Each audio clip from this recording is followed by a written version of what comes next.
Howdy, howdy, howdy, my name is Anachi Sasuke, and welcome back to Let's Read the SCP Foundation Wiki. Now, the reason there was no episode on Friday was because I realized that if I don't do an episode on Friday, then today I would be able to get back to my normal numbering structure instead of the weirdness that's been happening for the last couple of weeks. Which is why now we're back at episode 176 instead of like 177 or something on a Monday, which is just weird. In this episode, we're going to be checking out structural cancer, multiplying clay, the dream job, candied worms, and drained feeder.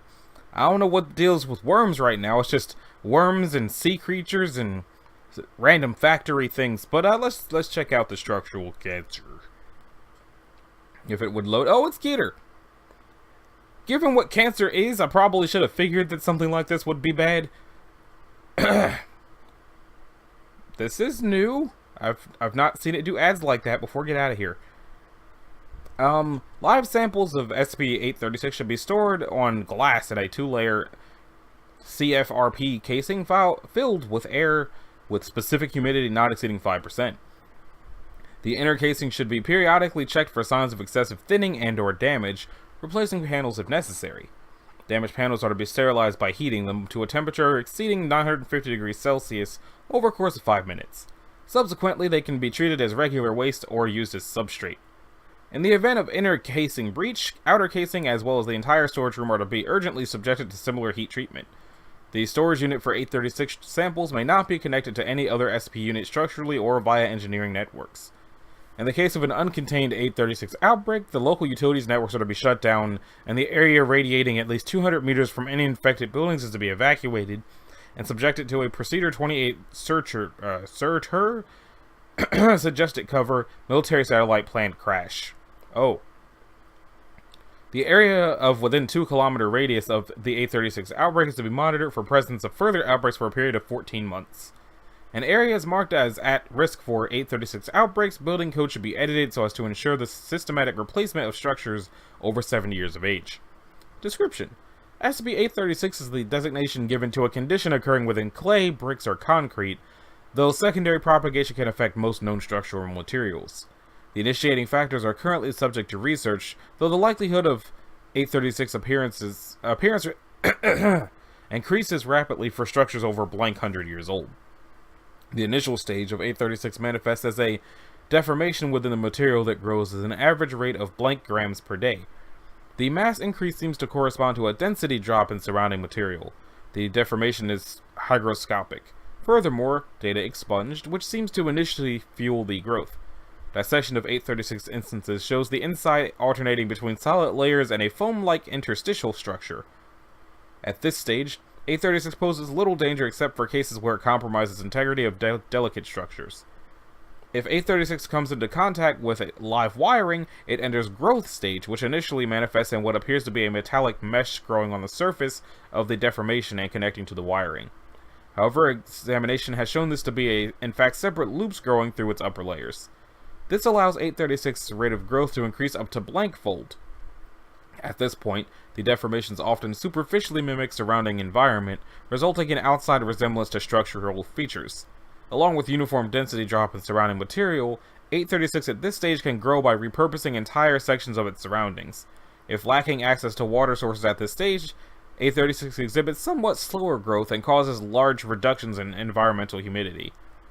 Once 836 specimens weighing at least blank kilograms come into contact with a source of flowing water, such as piping, they tend to enter the proliferation stage, though the precise conditions required are unknown. At this stage, outer layers of the deformation crumble and enter the water stream.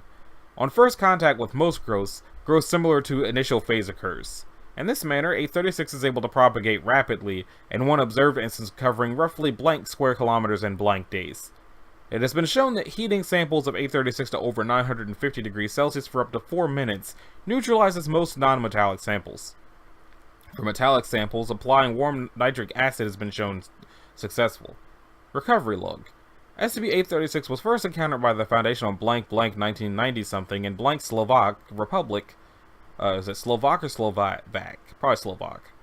Following an investigation by the local police of an apartment house whose water and electricity usage had quadrupled during a period of 2 months, causing suspicion of cannabis indica farming. Indica farming? Probably weed. The report given by the returning officer prompted investigation by a strike team led by Agent Dolzel.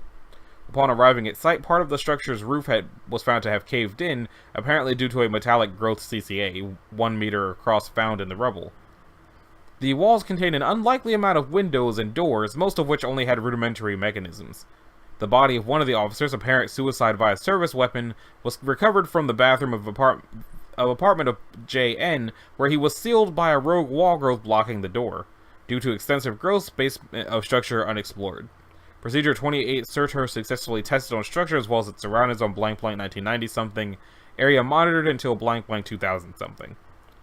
So if it was 14 months of monitoring, then I imagine it happened early in 1990 something. Probably 1999. Okay, next up is the multiplying clay, which is kind of the same thing as the structural cancer, from the sound of it. Because if the structural cancer is a thing found in clay, brick, and whatever else that makes it multiply, and the multiplying clay is multiplying clay, but the multiplying clay is safe, but what if it gets the structural cancer? 837 is to be stored in its fully factored state when not undergoing experiments, with each factor stored in a separate plastic container. All experiments should be conducted in rooms with reinforced flooring. Due to potentially dangerous consequences of cross-contamination, at no point are SCP-705 and 837 to be stored at the same site. I feel like SCP-705 is the art one? Let me double check.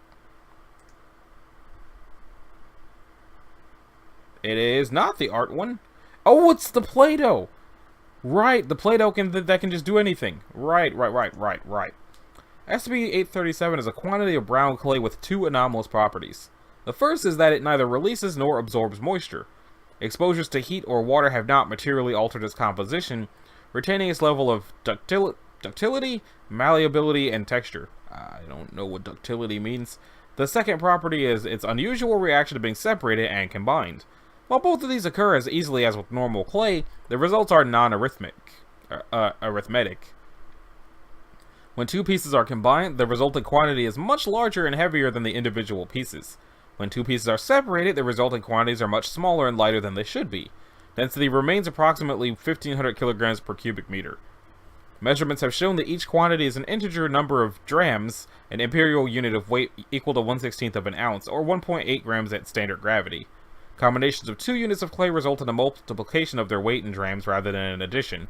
6 drams of clay combined with 5 drams yield 30 drams rather than the expected 11. When separated, the clay is divided into factors of the original weight. A piece weighing 50 drams could be separated into 5 dram and 10 dram units, or 25 and 2 dram units. It cannot be divided into two 25 dram units. When a prime factor is produced, further pieces separated produce 1 dram units without apparent loss to the mass of the prime unit. 1 dram units can theoretically be produced indefinitely, but disappear when combined with any other unit. Attempts to remove pieces smaller than 1 dram always result in a 1 dram unit being produced. The Foundation currently has 2 2-dram units, 3 3-dram units, 2 5-dram units, 1 7-dram unit, and 1 11-dram unit. When separated, these quantities weigh 41 drams, or approximately 73 grams. When combined, the entire quantity weighs 207,900 drams, or 368 kilograms. Due to its anomalous properties, 837 cannot undergo normal chemical analysis. However, spectrometry shows results consistent with normal river clay. SCP-837 was found by urban explorers in an otherwise empty warehouse in Munich, Germany, and a cardboard box with the number 6 stenciled on the side. The owners of the warehouse were unaware of anything being stored there. Addendum 1. Any future samples of 837 recovered must be stored at a separate site borrowing O5 approval. Because if those things ever come together and also be joined by the infinite Play-Doh, bad. The dream job. It's safe. Wonder what it is. To prevent SCP-838 from affecting civilians, Foundation agents are to be placed on the staff in charge of managing the classified ad section at major newspapers in the Chicago area. Alternatively, the cooperation of the newspaper may be obtained for similar purposes. No ads matching a form taken by 838 are to be printed. Description: SCP-838 is the collective term for a series of job ads appearing in newspapers that print in the vicinity of Chicago and whatever agencies behind them. The job offered varies between instances and has included positions in accounting, management, and janitorial work, among others. These ads are entirely mundane unless responded to. Attempts to trace these classifieds have proven unsuccessful. The next time a person who has responded to an 838 falls asleep, he or she immediately enters REM sleep. Upon awakening, the affected individual reports experiencing extremely vivid dreams of having had a job interview for the advertised job in a large windowless office building at a company called Pellis Inc. Subjects deemed qualified are offered a job. Anyone hired by Pellis Inc. is to be considered part of SCP-838-1. Those not offered jobs are unaffected. When members of one sleep during the week, they report vivid dreams of working in what is believed to be the same building that the interview took place in. In these dreams, the workforce of Pellis seems to consist entirely of persons who have responded to 838. Testing has shown that communication while asleep between members of one is possible, indicating some degree of connectedness between the dreams. During the weekend, members of one experience good dreams. Though the exact nature of these dreams varies greatly between individuals, they are universally reported to be highly enjoyable. This effect appears to be payment for the work done during the week, as persons with higher ranking positions generally seem to report better dreams than those in lower ranking ones. A work day for a member of one seems to be 8 hours, with sleep beyond this point being normal. Consequently, if prevented from sleeping for 8 hours in a day for an extended period of time, a member of one may be fired.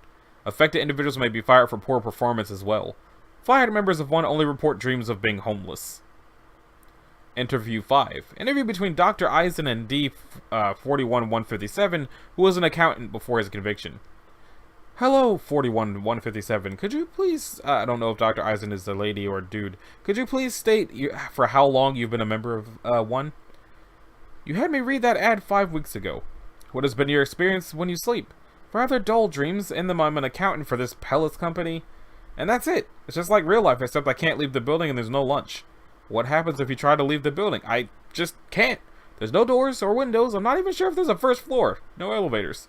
And how about during the weekend? Oh, that part is wonderful. It varies. Last Saturday night, it was like I was 5 and I had a great birthday party night where I got to ride dinosaurs. Yeah, it's a bit silly, but it felt great. They're all like that. What kind of accounting work are you doing for them? What does Pellis do? Funny thing, Matt. I don't know. As far as I can tell, Pellis does nothing besides employ people to keep it running, but that makes sense. It's not like they're real or anything. Interview 12. Interview between Dr. Eisen and Disposable 2028, who was instructed to act to get himself fired. Good morning. Could you please state for how long you've been a member of one? Bleep you! You told me to get myself fired. Please be cooperative. Why should I? Do you have any idea what it's like? I've been homeless for real, and it's not a patch on what it's like in there. And the real world, the rats don't seek you out. And the real world is not always freezing. In the real world, you can get another damn job. Incident 2. 1950 answered a 838 ad for a management position and was hired as a middle manager. After 6 months, he told researchers that he was going to be promoted to senior management and that he was told that the job had new rights and responsibilities. The next night, 1950 lapsed into a coma, though brain activity matched that during REM sleep. 1950 was kept alive on life support apparatus for the next month, during which no major changes were noted aside from massive dopamine surges during weekends. Okay, so since they had 2028 get himself fired, he's now like permanently homeless in his sleep and the rats seek him out and it's always freezing. So it's like advanced winter homelessness, probably like homelessness in winter in Russia during World War I. That's probably not even the war I'm thinking of. I don't know. Bad. Candied worms. That looks like it's actual worms, but it's shiny like it's gummy worms, and all instances of 839 are to be kept in Containment Chamber 1. The chamber is to be supplied with approximately half a kilogram of various plant matter daily. Mating of 839 is to be regulated, and any extra instances of 839 are to be kept in Foundation medical centers for treatment of ill individuals. SCP-839 appears to be a species of annelid composed of sugar, flavoring, and coloring. A microscopic label stating "Candied Worm" is found near each instance's posterior, followed by a smaller label stating the instance's flavor.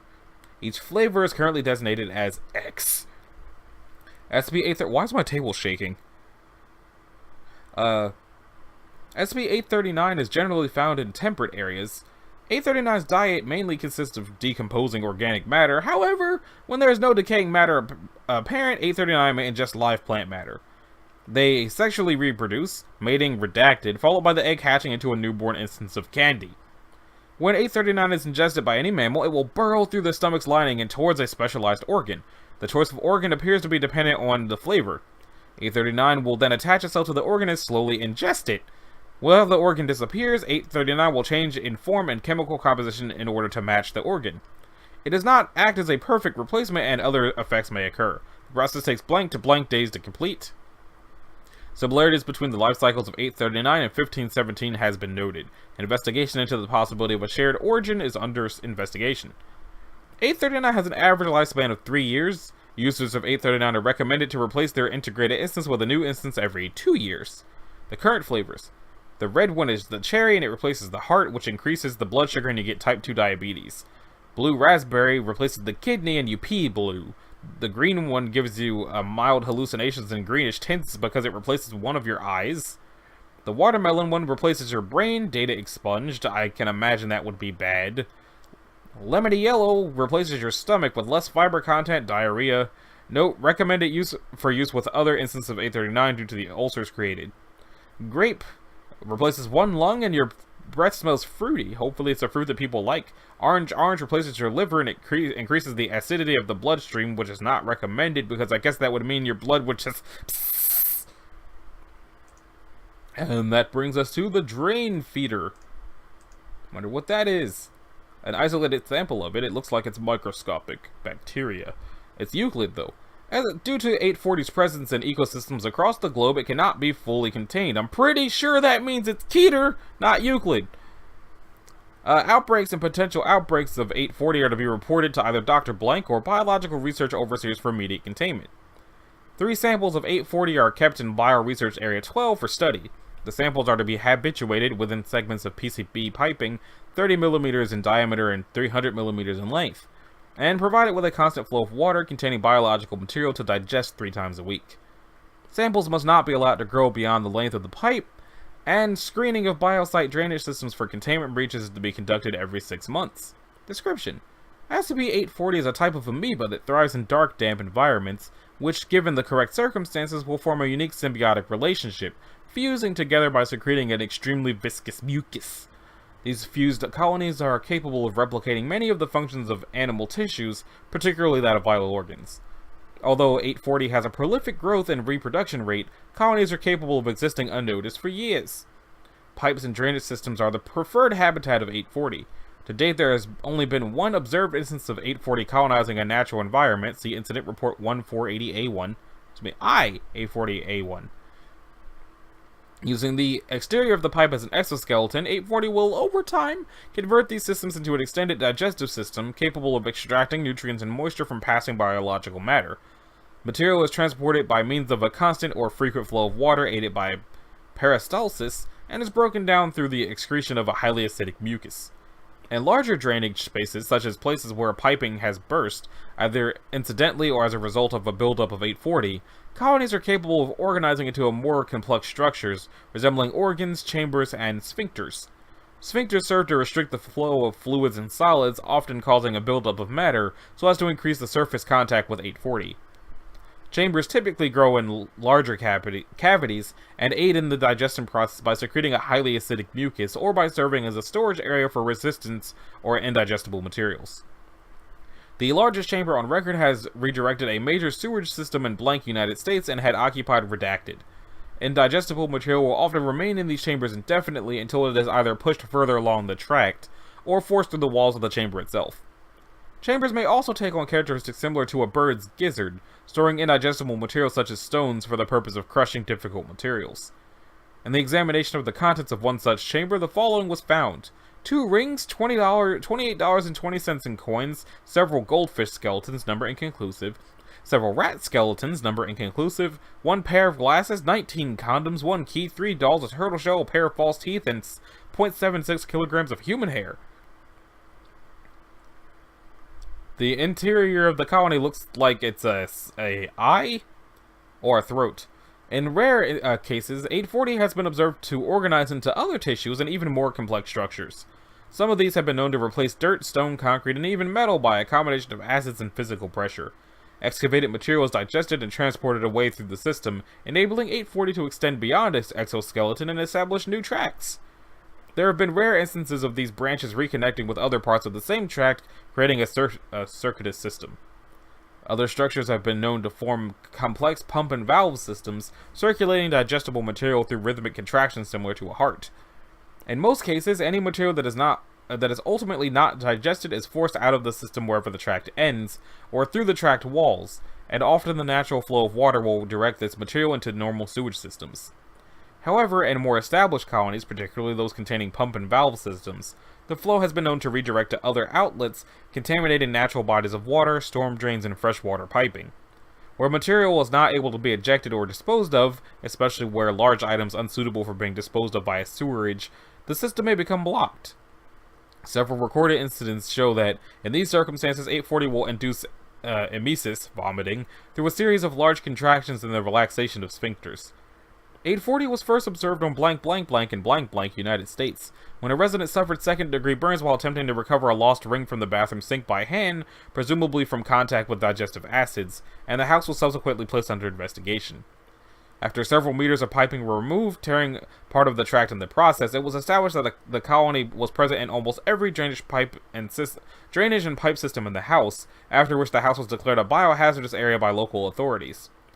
While an operation to remove the house's piping was underway, a second incident occurred in a house on a neighboring block where a resident, for unknown reasons, had been using their toilet to dispose of large volumes of plastic, ultimately causing a blockage in one of the chambers.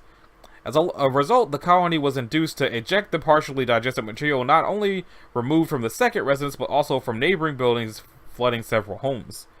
The Foundation was alerted to the outbreak of a potential SCP, and soon after established the growth having covered redacted. A media blackout was enacted shortly thereafter. Oh, there's an incident log. Oh, it's in at 840A1. The first known instance of 840 colonizing a natural environment was observed in blank, Australia. The colony was discovered by a group of 4 cavers investigating an unexplored section of blank caves in blank. In an interview, the cavers stated that the colony was discovered as one member of the group attempted to crawl through a narrow passageway approximately 500 feet from the cave entrance, while the rest of the group stayed behind, attaching a lifeline as a precaution. After having crawled for roughly 3 meters, the caver reported feeling a sticky growth of the cave walls, but dismissed it as moss and continued forward. The group became concerned when the caver reported feeling rhythmic contractions following along the cave walls, and alarmed when they claimed to be being pulled by the contractions shortly thereafter, after which they were forcefully extracted by the lifeline. The extracted caver had suffered multiple mild to moderate burns to much of their body and was treated by Foundation medical staff. Several bones were extricated with the caver, believed to have originated from a nearby fruit bat colony. Addendum: due to the extent of the colony reported in incident I-840A1, the area has been declared a civilian restriction zone until the colony has been completely eradicated, designated biosite blank. Alrighty then, so that about does it for this episode of Let's Read the SCP Foundation Wiki. In the next one, we'll be checking out Reverse Mirror Voodoo Doll Stick Puppet, wow, Operations Table, Cow Seeds, Crybaby, and Liquid Polecat. Wow! Anyway, if you liked it, a like and a subscribe will be groovy. If you didn't, you need to do either one of those things, and I'll see you in the next one, which looks like it's going to be really weird. Later!